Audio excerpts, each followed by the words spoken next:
There's a powerful, largely unspoken economy operating just beneath the surface of professional basketball, and it has very little to do with official salaries or collective bargaining agreements. This is a shadow marketplace driven by visibility, proximity, influence, and timing. It's a system where brand alignment can be more valuable than box score production, and where the right association can instantly elevate a player into a multi-million-dollar marketing force. At the center of this shift in the WNBA is the undeniable economic gravity of Caitlin Clark, a generational talent whose presence has transformed not just her franchise, but the entire business ecosystem surrounding it. And right alongside that gravitational pull stands Sophie Cunningham, a veteran role player who has executed one of the most strategic off-court plays the league has ever seen. This wasn't about demanding a max contract or chasing MVP headlines. It was about understanding leverage, real corporate-level leverage, and using it with precision. Welcome to the real business of the WNBA. Mainstream sports narratives will always focus on teamwork, chemistry, and passion for the game, but beneath that polished surface lies a far more calculated reality. Professional sports is a billion-dollar industry, and every move on and off the court is tied to value creation. Endorsements, media exposure, locker room dynamics, these are all strategic assets in a much larger corporate framework. And right now, no franchise embodies that reality more than the Indiana Fever. When Cunningham arrived in Indiana, she didn't come with illusions of becoming the team's primary scorer. Instead, she came with a clear understanding of the moment. She recognized that Clark wasn't just a rookie, she was a global media engine. Every game, every highlight, every headline would be amplified at a level the league had rarely seen before. Aligning yourself with that level of attention isn't accidental, it's strategic. Because in today's sports economy, visibility equals value. By positioning herself as a trusted ally and on-court protector, Cunningham effectively attached her personal brand to the most watched player in the league. That alignment doesn't just show up in minutes played, it shows up in sponsorship interest, media coverage, and long-term marketability. And then came the moment that solidified it all. During a heated matchup against the Connecticut Sun, the physical intensity escalated. Defensive pressure crossed into something more aggressive, targeting Clark with hard contact and clear attempts to disrupt her rhythm. The basketball world was watching closely, not just for the outcome of the game, but for the response. Cunningham didn't hesitate. She stepped in immediately, confronting the situation head-on and making it clear that Clark wouldn't stand alone. It wasn't just a basketball reaction, it was a statement, a visible, undeniable demonstration of loyalty and protection toward the league's most valuable asset. In that moment, the message extended far beyond the court. It signaled to fans, brands, and executives alike that Cunningham wasn't just another player on the roster, she was part of the infrastructure protecting and amplifying the WNBA's biggest draw. And in a league where attention is currency, that kind of positioning is invaluable. This is the new blueprint. You don't have to be the top scorer to win the business game. You don't have to dominate stat sheets to build wealth. You need awareness, timing, and the ability to align yourself with the right force at the right moment. Because in today's WNBA, the real power isn't just in performance, it's in proximity to greatness and the ability to turn that proximity into opportunity. We already know how they give it up, okay? They ambushed and attacked Caitlin Clark. Sophie Cunningham stepped in, and that is part of the reason why we love her. And then it just so happens that at Connecticut, another dirty play happens from Bria Hartley, and it ends Sophie Cunningham. Now consider the scale of the financial shift unfolding. Sophie Cunningham is no longer tied to a modest contract. Her previous $100,000 deal is gone. She has officially entered unrestricted free agency at a moment when the entire financial landscape of the league is expanding. With the WNBA salary cap rising dramatically, teams like the Indiana Fever suddenly have far more capital to deploy, and Cunningham is in a position to command a significantly larger deal based not just on performance, but on total brand value. And she knows it. She understands exactly how much off-court influence she now carries, how her visibility, alignment, and media presence contribute to the franchise's overall economic footprint. But instead of waiting for a front office offer to define her worth, she made a calculated move that bypasses the traditional system entirely. She went outside it.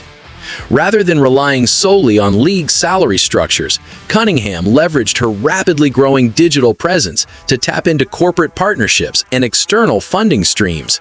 It's a modern strategy. If your personal brand reaches far enough, your earnings ceiling is no longer capped by the league. It's dictated by the global market. This is where the real shift happens, because when an athlete builds direct relationships with sponsors, investors, and media platforms, they effectively create an independent revenue engine. Salary becomes just one piece of the equation, not the defining factor. And that leads directly to her latest move. On the surface, it may look like just another media appearance or promotional opportunity, but viewed through a business lens, it's something far more significant. It's the strategic execution of a high-value partnership, one that expands her influence, strengthens her market position, and reinforces her status as more than just a role player. It's not just exposure, it's acquisition. A deliberate step in building a multi-million-dollar ecosystem around her name, one that operates both inside and far beyond the WNBA. The Fever ended, and with the WNBA reaching a new collective bargaining agreement in mid-March, Cunningham is in line for a massive pay raise when free agency begins next month. That's definitely something you got to pay attention to, because Sophie Cunningham is going to get a bag. Take a step back and look at the true corporate scale of this move. Sophie Cunningham didn't just land a routine endorsement. She secured a multi-episode podcast sponsorship with Marriott Bonvoy, the flagship platform of Marriott International. This is not a brand that casually hands out deals. Their partnerships are calculated, global, and typically reserved for athletes with massive, proven market pull. The project itself, Live from the Bracket, isn't just content. It's a fully produced, high-budget intersection of travel, media, and basketball culture. It places Cunningham in premium corporate environments, from high-end Manhattan boardrooms to major brand activations in the commercial heart of New York City. That level of alignment matters, because historically, these opportunities are almost exclusively reserved for MVP-level superstars, the faces of leagues, not rotational players. On pure basketball metrics, Cunningham doesn't fit that mold. She's a high-energy, efficient role player, not a statistical centerpiece. But in the modern sports economy, on-court hierarchy is no longer the only currency. What Cunningham has executed is a near-perfect case study in what can be called the proximity multiplier. By aligning herself closely with Caitlin Clark, arguably the most powerful attention driver in the league, she tapped into a global audience that extends far beyond traditional WNBA viewership. She didn't try to compete for the spotlight. It is almost that time for March Madness. We are so excited to be teaming up with Marriott Bonvoy for Live from the Bracket. It is a 4-episode limited series edition of our podcast, Show Me Something. It's going to be sick. We're going to talk to special guests about all things travel, all things basketball. So we are here. She positioned herself within its direct radius, and then she monetized it. The formula is deceptively simple. Embrace your role, deliver consistently within it, visibly support the franchise's central asset, and convert the resulting exposure into off-court revenue streams. Cunningham followed that blueprint with precision, and now she's collecting the returns at a level typically reserved for franchise players. But here's where the situation shifts from impressive to problematic, because this blueprint is no longer hidden. Every player across the league can now see it working in real time, and with a massive wave of free agency approaching under the new CBA structure, a significant portion of the league is about to enter the open market simultaneously. That means dozens of players evaluating not just salaries, but ecosystems, media exposure, market size, star proximity, and brand alignment potential. And naturally, many of them will look toward the Indiana Fever as the epicenter of that opportunity. From a front office perspective, that creates a complex and potentially volatile environment. When external earning potential becomes tied to team context, especially proximity to a singular star, it can distort traditional roster-building dynamics. Players aren't just choosing teams based on fit or contracts anymore. They're evaluating brand adjacency and off-court upside. In simple terms, the competition isn't just for minutes or money, it's for access. And once that kind of economic model becomes widely understood, managing expectations inside a locker room becomes exponentially more difficult. Now, focus on the tension behind that executive warning. It's not subtle, and it's not hypothetical. There's a very real shift happening in how players evaluate opportunity.